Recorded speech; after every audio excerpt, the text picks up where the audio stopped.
লোক যদি আমার পাশে আসে, আমি সারাদিন যতদিন বাঁচবো আল্লাহ থেকে এতদিন আমি তার সেবা যত্ন করে যাবো। নিজের যত্ন খেয়াল না রাখি, তার খেয়াল যত্ন সারা জীবনে রাখবো। আমার এখন দেওয়ালে পিঠ থেকে গেছে, আমার দেখার মতো কেউ নাই। সে স্বামী ছিল, রোটে কিন্তু মারাই গেছে, লেগে আমি খুব অসহায় আছি। একটা সন্তান নিয়ে আমি অনেক কষ্টে আছি। কেউ যদি দয়াবাল ব্যক্তি হন, সে আমার।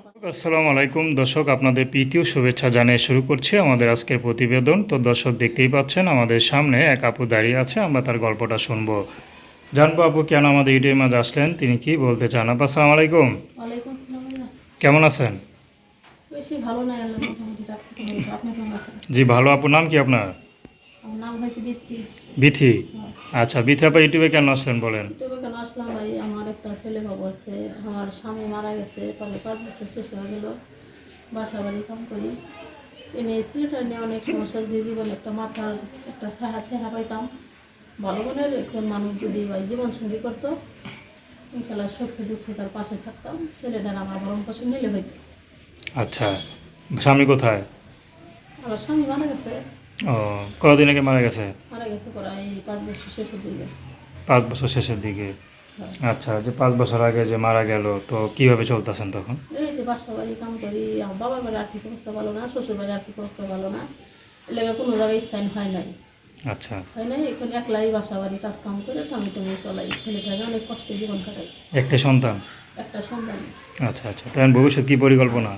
পরিবার যদি জীবন ভালো মনের একজন মানুষ, কোনো সিটার বাট পার প্রতারক না হইয়া যদি ভালো মনের একটা মানুষ যদি আগলে রাখতো, তার ছায় তার দোয়াই রয়ে থাকতাম।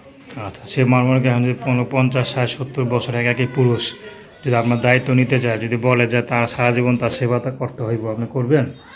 অবশ্যই তার যদি সে যদি আমার দেখে আমি তার সেবা করা লাগবো না, অবশ্যই তার সেবা করা লাগবো। আবার পিছপা হবেন না তো? না, কেন হয়ে যাবো? এটা আমি দেখে যেতেছি। দেখা গেলো সে আপনার বিপদের পাশে দাঁড়ালো, আপনার যখন সুযোগ সুবিধা এলো আপনি আবার চলে গেলেন। না না না, তা কখনো যাবো না। আচ্ছা, কারোর সাথে বেমানি করবেন না আবার? না না, বেমানি কেন করবো ভাই?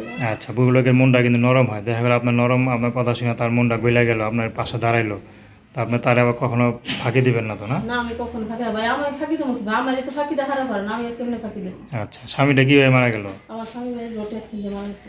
আচ্ছা, স্বামী কী কাজ করতো? এই কৃষি কাজ করতো।